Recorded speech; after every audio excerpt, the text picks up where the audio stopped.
Time where skilled staff retention is critical, the role of a manager has been renewed and its importance as well. But what does it really take to become the kind of manager that people want to stay working for? People management specialist and author Dr Dominic McLoughlin joins us now to discuss. It's good to see you, my friend. Thank you, Mike. Good to see you too. No worries at all. So your new book is based on survey results from 1,000 professionals on what makes a good manager. I'm sure everyone has a different opinion, but what was the most surprising thing that you guys found out? Yeah, I suppose one of the most surprising things was that the importance of trust in management was based on the character of the manager. So I guess we know this anecdotally, that there are things like honesty and following through on what you commit to and putting the needs of those who work for you sometimes before your own needs. But that was kind of the most surprising thing. But the good thing about character is we can actually work on that over time to improve it. So that was really interesting finding.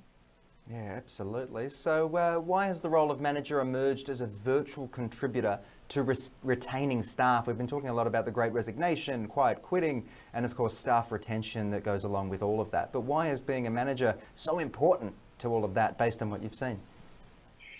Yeah, so that's a really good point you make, Mike. I think one of the things is that when we lose staff, we're losing, the loss of knowledge, loss of skills, loss of productivity. We have to recruit someone else into the role. So there's a lot of factors that sort of mean that we want to try and engage staff and keep them with us.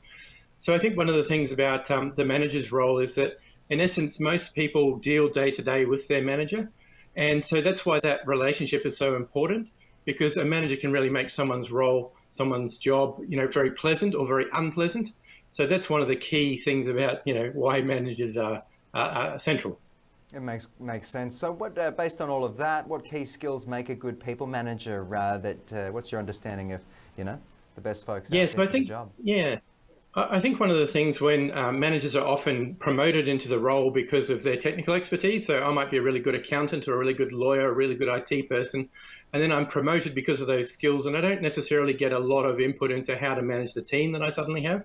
So one of the things I really encourage new managers in particular to do is take a moment to just sit back and reflect about, how's my role actually changed? I'm going to now be trying to ensure that my team work really well, that my team achieve their goals.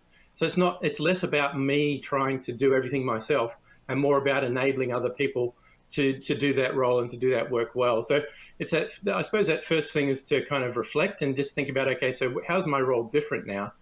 But then the second thing is to really focus on building trust. There's a lot of evidence that the long-term success of teams is really built on trust, the trust that they have in their manager. So we need to try and ensure that we're open to learning, to feedback, to acknowledging our mistakes, to allowing people to make their own mistakes and to learn through that process rather than sort of going into the default kind of micromanagement role where I must be perfect and everyone else must be perfect. That can be really counterproductive. Absolutely, and damaging as well. So do you think it's true that people have actually, they're starting to leave their managers rather than their jobs or organisations for that matter?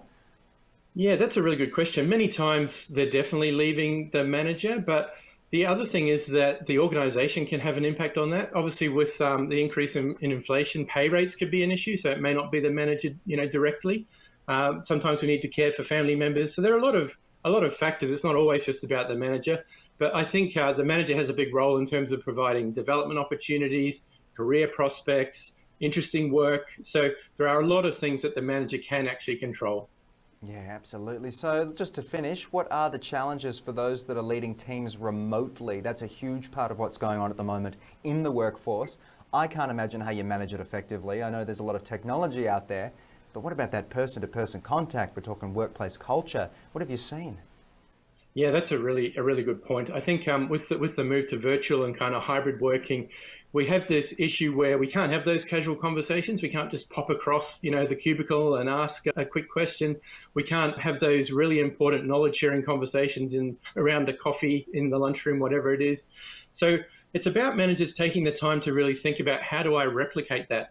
How do I sort of think about that deliberately? And I guess part of the problem is that I have to make an appointment to have a meeting, to have a casual conversation. So how do I overcome that problem? How do I think about how I can create some spaces where people can have those interactions which are so important for socialization? Absolutely. Dr. McLoughlin, I want to thank you for joining us on the program to highlight more about the ever-changing space that is our working lives. So I appreciate your time and insight. Thanks very much, Mike.